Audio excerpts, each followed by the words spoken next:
Hello students, आज हम इस वीडियो में हमारा साइंस का चैप्टर 10 करने वाले हैं जिसका नाम है force and types of force. ये जो है मैं आपको चैप्टर एक्सप्लेन करूंगा। इस चैप्टर को हम 2 लेक्चर में करने वाले हैं। पहला लेक्चर ये हम आज कर रहे हैं, दूसरा लेक्चर जो है आपको आज या कल में अवेलेबल हो जाएगा, वहाँ से आप लेक्चर 2 भी देख सकते हो। ठीक है, तो देखो हमारे चैप्टर का नाम क्या है, force and types of forces. ये चैप्टर में जो फोर्स अप्लाई होते हैं जब भी हम कोई काम करते हैं, कोई मशीन से काम करते हैं, तो कौन कौन से फोर्स अप्लाई होते हैं और वो टाइप्स ऑफ फोर्सेस कौन से होते हैं उसके बारे में हम यहाँ पर पढ़ने वाले हैं। ठीक है, तो देखो यहाँ पर क्या बोला है, ऑब्जर्व एंड डिस्कस। यहाँ पर बोला है आपको कि ऑब्जर्व करो और ये पिक्चर को और इसके बारे में डिस्कस करो। तो पहली पिक्चर में देखो कोई नाव में बैठा हुआ है, ठीक है, और ये नाव को पानी में एक चप्पू से चला रहा है। ठीक है, सेकेंड पिक्चर देखो, ये एक स्पॉन्ज है, स्पॉन्ज पर कोई अपनी उंगली से उसको प्रेस कर रहा है, ऐसे देखो आप देख सकते हो यहाँ पर। थर्ड पिक्चर में आप देखोगे एक रॉड है जिसको पकड़कर कोई पुलअप कर रहा है। ओके, इसमें भी क्या हो रहा है, फोर्स लग रहा है।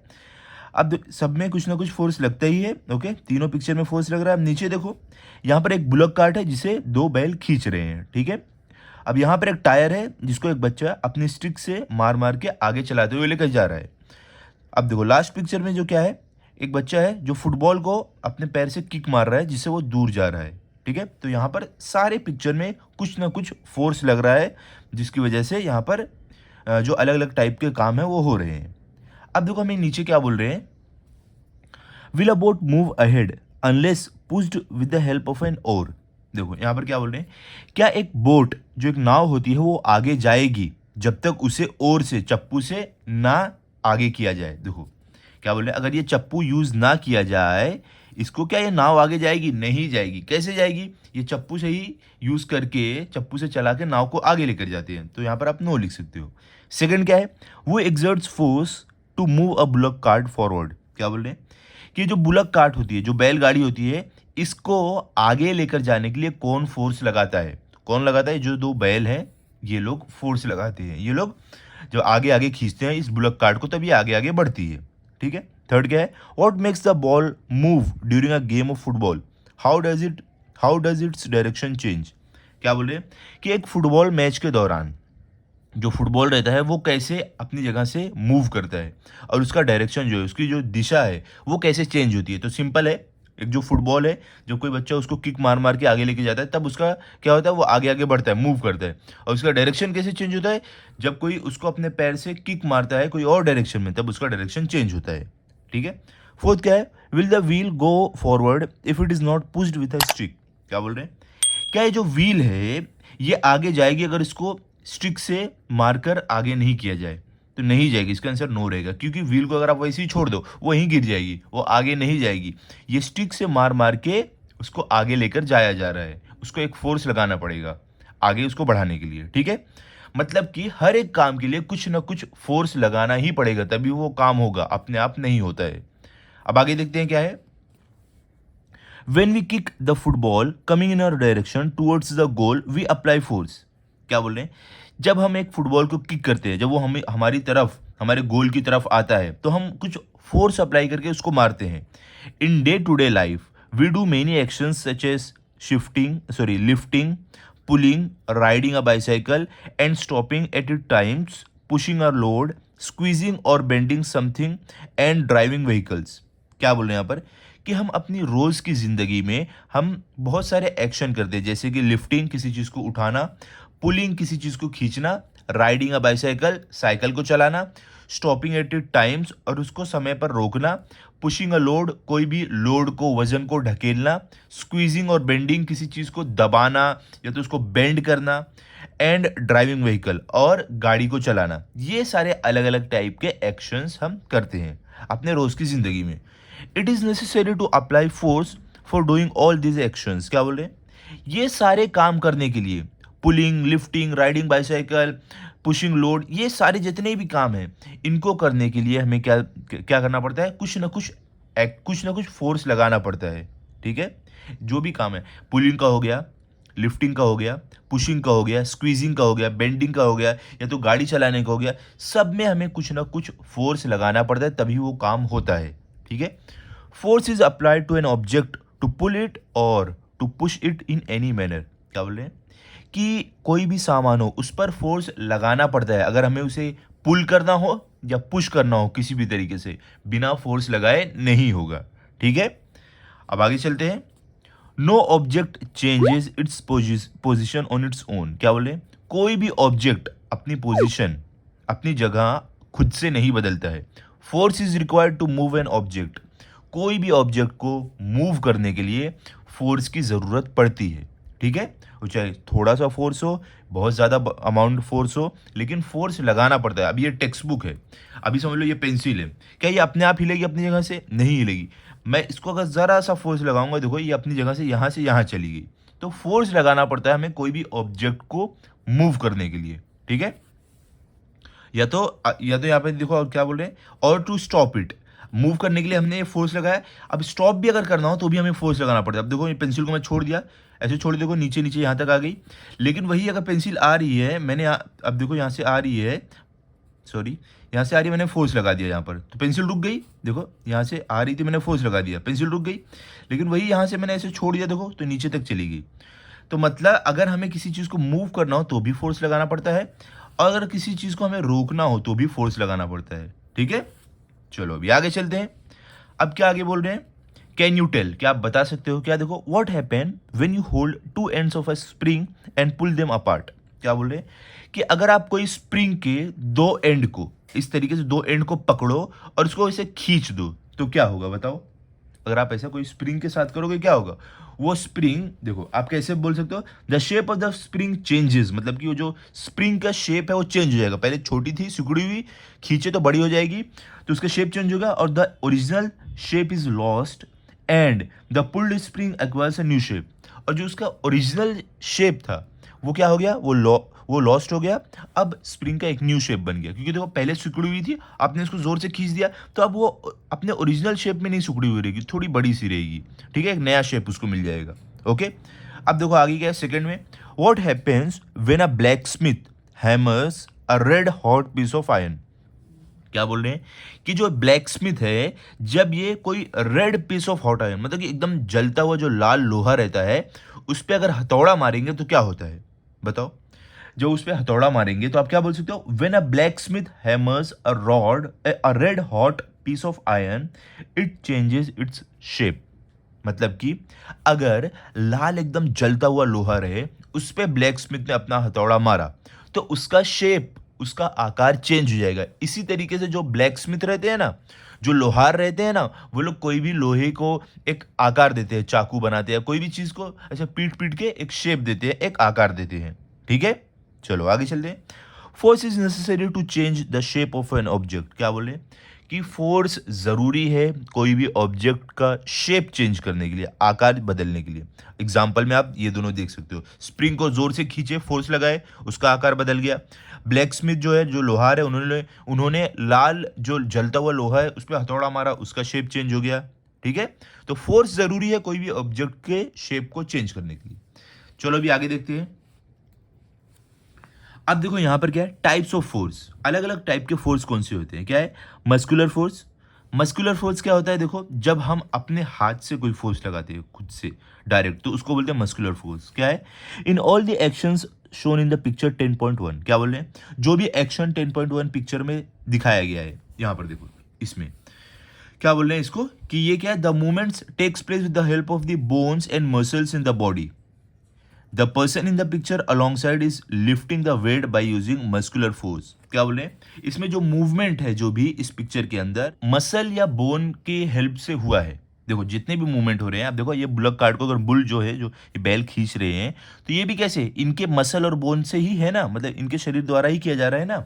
और क्या बोल रहे हैं कि जो पर्सन अलॉन्ग साइड, जो पिक्चर में ये पर्सन है, ये वेट को लिफ्ट कर रहे हैं, कैसे, अपना मस्कुलर फोर्स यूज करके, अपना हाथ का फोर्स यूज करके।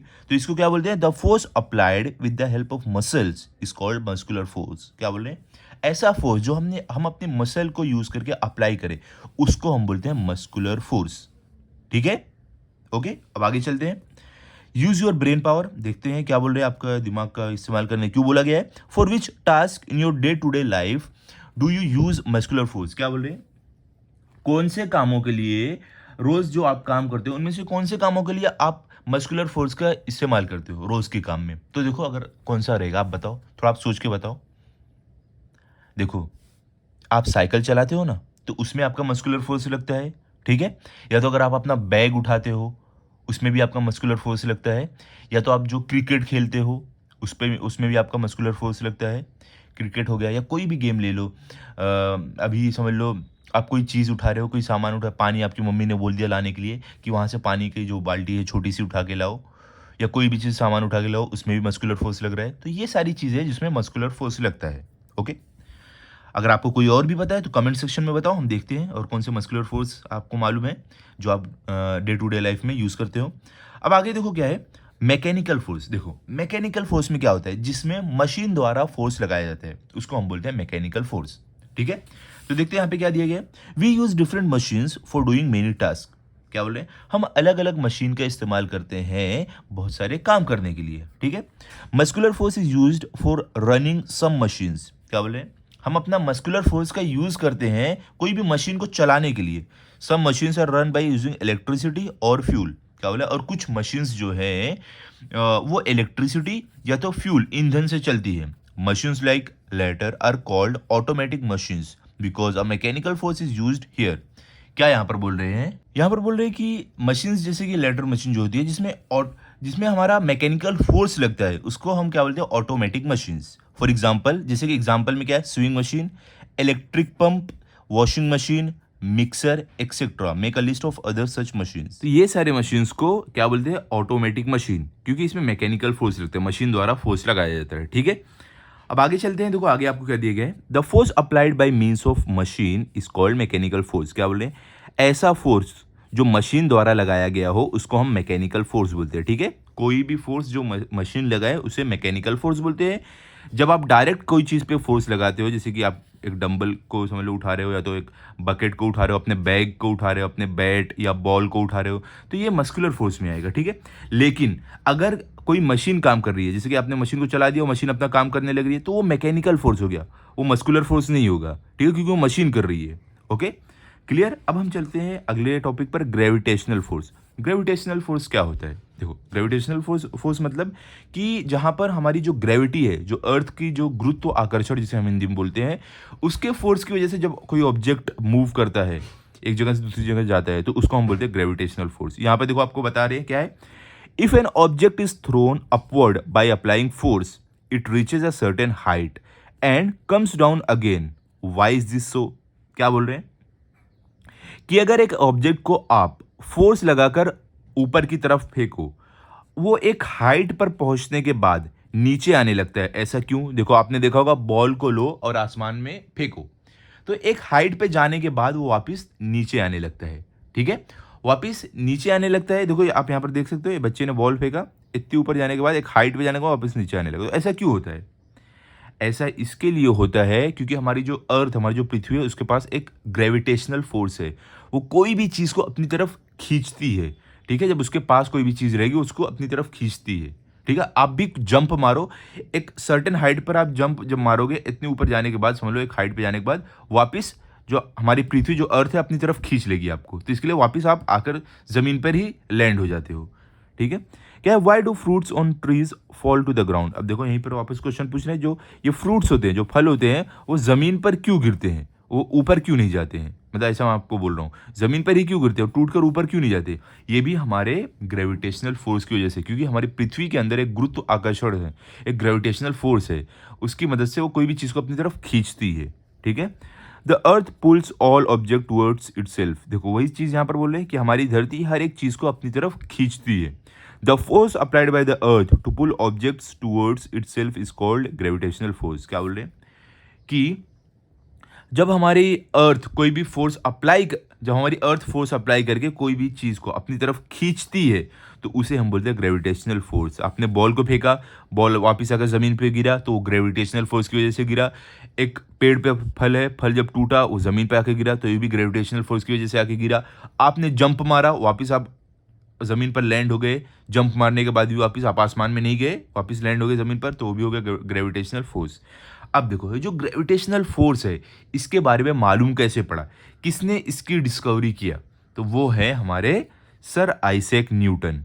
ये हमारे हैं एक बहुत ही बड़े, बहुत ही महान साइंटिस्ट, जिन्होंने ग्रेविटेशनल फोर्स के बारे में लोगों को बताया क्या है? इन द पास्ट मतलब अतीत में sir Isaac Newton discovered gravitation in the 17th century. क्या बोले कि सर आइजैक न्यूटन जी ने इन्होंने ग्रेविटेशन के बारे में, गुरुत्व आकर्षण के बारे में 17th सेंचुरी में डिस्कवर किया था। The earth's gravitational force acts in a direction opposite to that of an object moving upward. क्या बोले कि जो हमारी पृथ्वी का ग्रेविटेशनल फोर्स है वो जो ऑब्जेक्ट ऊपर की तरफ जा रहा है उसके अपोजिट डायरेक्शन में काम करता है, इसीलिए जब ऑब्जेक्ट ऊपर जाता है तो अर्थ उसको नीचे खींच लेती है अपोजिट डायरेक्शन में। Hence the speed of that object goes on decreasing till in the end it becomes zero. क्या बोले? इसी वजह से, क्योंकि ग्रेविटेशनल जो फोर्स है वो अपोजिट डायरेक्शन में काम करता है, इसीलिए जब ऑब्जेक्ट ऊपर जाते रहता है एक हाइट पर जाने के बाद वो रुक जाता है जब उसकी जो स्पीड है वो जीरो हो जाती है। ठीक है, then the object start falling down instead of going up any further. क्या बोले हैं? उसके बाद जब ऑब्जेक्ट एक हाइट पे जाकर रुक जाता है, जब एकदम जीरो उसकी स्पीड हो जाती है, तब उसके बाद वो वापस नीचे गिरना शुरू हो जाता है।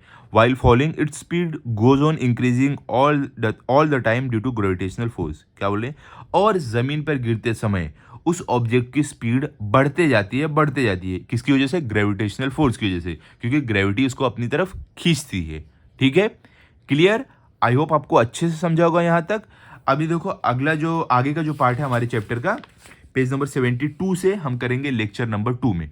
ठीक है, मैं सब आपको करा दूंगा। लेक्चर नंबर 2 में हम पूरा अपना चैप्टर कंप्लीट करेंगे। अभी तक जो मैंने आपको पढ़ाया इसको अच्छे से पढ़ लो, रिवाइज कर लो। मिलते हैं अगले वीडियो में। अगर आपको वीडियो अच्छा लगा हो तो आप इस वीडियो को लाइक करो, अपने दोस्तों के साथ शेयर करो, चैनल को सब्सक्राइब करो। Thank you.